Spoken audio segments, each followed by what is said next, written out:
Hey, how's it going, YouTube? How y'all doing today? This grass is starting to stick up in the air. We got very fortunate. It's just been dry for a couple days, so this ground got a chance to dry. Y'all can see that this grass is starting to stick up in the air like that, and it's just starting to stick up like this, or it's just sticking up in the air like this. But that's good. That's what so when a plant is in good conditions, that's how they'll look. They'll point themselves up in the air like they're reaching up for the sunlight. The only thing right now, well, one thing that I've seen about this sorghum Sudan grass is that it needs the full-blown sunlight. It needs a lot of sunlight for it to turn the proper color. What I've seen with this grass is that if it's a little bit cold, like if it drops under even 50 degrees, about 55 degrees, it'll start kind of just start looking a little wonky. And then if it rains a little bit too much, if it rains pretty heavily, it'll start looking wonky. But this grass, when it's hot outside, when it's like over 90 degrees, zero clouds in the sky, just complete sunlight, this grass will grow. This grass will grow extremely well. And well, this is what I mean by right here. You see how, like, right here, this right here, that kind of discoloration, that is from you see how it's going on with everything. Like you see how the grass is just kind of losing its color. It's like this off shade of green, you know what I'm saying? I don't know what that color is, but it's like green. It's like a real light green. But that you see how it's going on with all the plants, all of them. You see how it's going on with all of them uniformly. That is happening from that's happening because of the plant got too much water, and there's too little sunlight. So when this plant, but it's sticking up in the air. It's sticking up in the air, and it's visibly growing every day. And so I know that the plant has enough fertilizer. It's just that the plant it needs a little bit of a drier soil, and it needs some more intense sun. But I was taking a look at this hay, and this hay, if I can cut it 3 times, that'd be great. Oh, a big old weed coming up in here. Oh, I can actually get to this one. It's got a little bit of a bare spot right here. Got a big old weed coming up right here. Let me see if I can get this without stepping on my plants.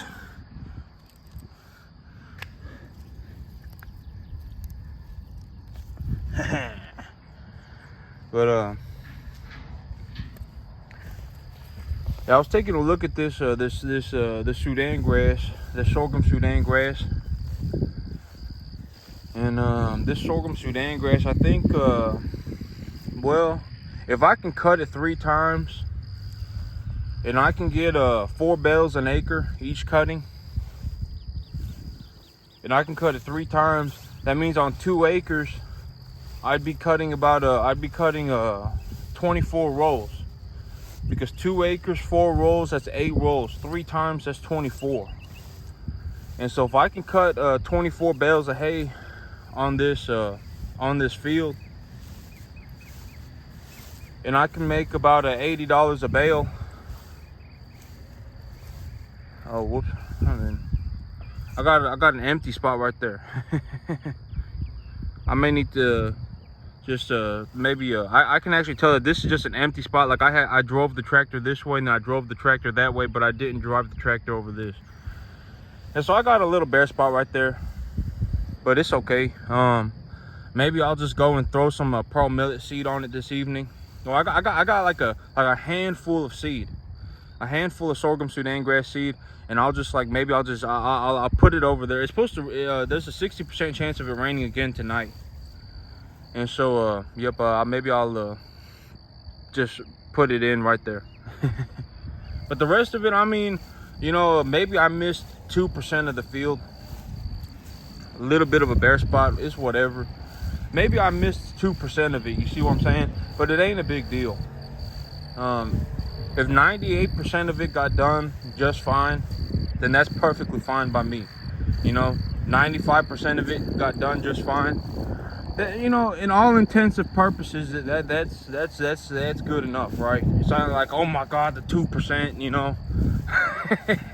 I did good enough on this to where I'm like, yeah, this was worth the investment. I put about $350 into this, to do this, to fertilize it, to drill it. I got another little bit of an empty spot right there. I'll go through with I'll go through on the empty spots today with a little bit of sorghum Sudan seed that I got left. And if I need to, I'll just put a little bit of pearl millet in there instead, because that's the only other seed that I got. But you know, I mean, this went real good. It got a lot of hay, but I ain't never seen a grass grow like this before. This is the fastest growing grass I've ever seen. It's like every time I look at it, it's like doubled its size. And so, yep, this grass, well, okay, so here's the thing. This grass, I think that I'm gonna be able to get it would be great if I could get 3 cuttings of grass or 3 cuttings of hay on this grass. And if I get 3 cuttings of hay at four bales an acre, and when I say a bale, what I mean is 1,000 pounds. I just say that this is my thing. I just say that 1 bale is 1,000 pounds. So if I get 2 tons, 4,000 pounds of hay per acre every time I cut it, and I cut it 3 times in the year, I'll get about 6 tons of hay per acre. And if I get 6 tons of hay per acre and I cut it 3 times a year, that's about 24 bales, or that's 24 bales of hay on 2 acres over 3 cuttings. And so if I can get 24 bales and I get $80 a bale, I'll have I would have about doubled my money, because I put about $350 into this, and after I cut it, I'm gonna need to refertilize it. And when I refertilize it, that'll cost me probably about another maybe another well, it depends on what fertilizer prices are. And I just thought about it, and I was like, man, well, maybe I can get by with just putting urea on it. But if I can get by with just putting urea, I'll have to see. But the big goal is to double my money. If I'm going to sell it, I'm just going to say, if I sell it for this much, I'll double my money, and then I'll sell it for that much. Because so far I put about $400 into this thing. I put about $400 into it, and I'll get 1 cutting off of it. I don't really have to do anything to it anymore. Maybe I could go around and put a little bit of fertilizer on it or whatever, but I can just leave it alone at this point. And in about 4 or 5 weeks, it'll be ready to cut. And yep, but I'm gonna see how many bales I get out of it. And if I can double my money, I'll sell it, or I'll put it up on the market at a price that doubles my money, that doubles my investment. So if I say, oh, okay, if I sell the bales for this much, I'll double my investment. And so that's how I'm gonna price the hay. Just double my money.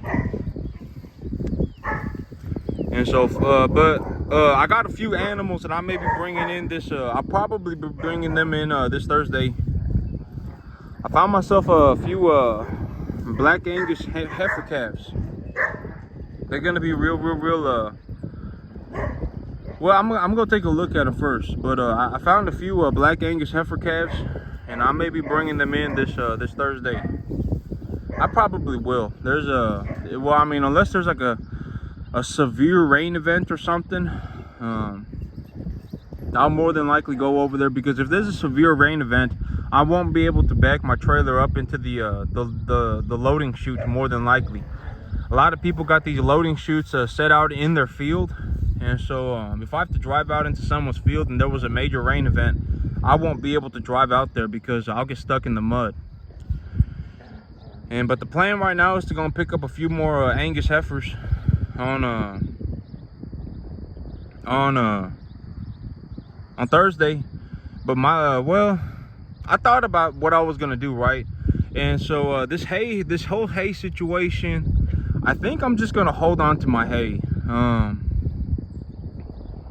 And the major reason for me holding on to my hay is because, like 3 to 4 months out of the year or so, there's just kind of minimal rain. Like in July, August, that sort of time, there's a minimal amount of rain.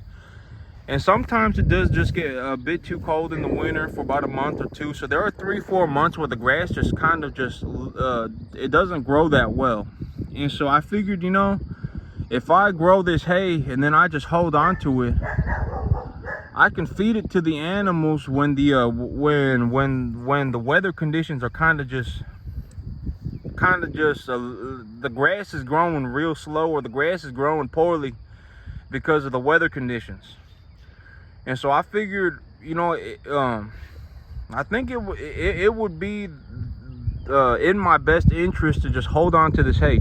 But the big problem right now is that, the big problem is what happens when the hay is ready to cut, but I can't bale it because the weather is bad. That's the big question. What do I do then?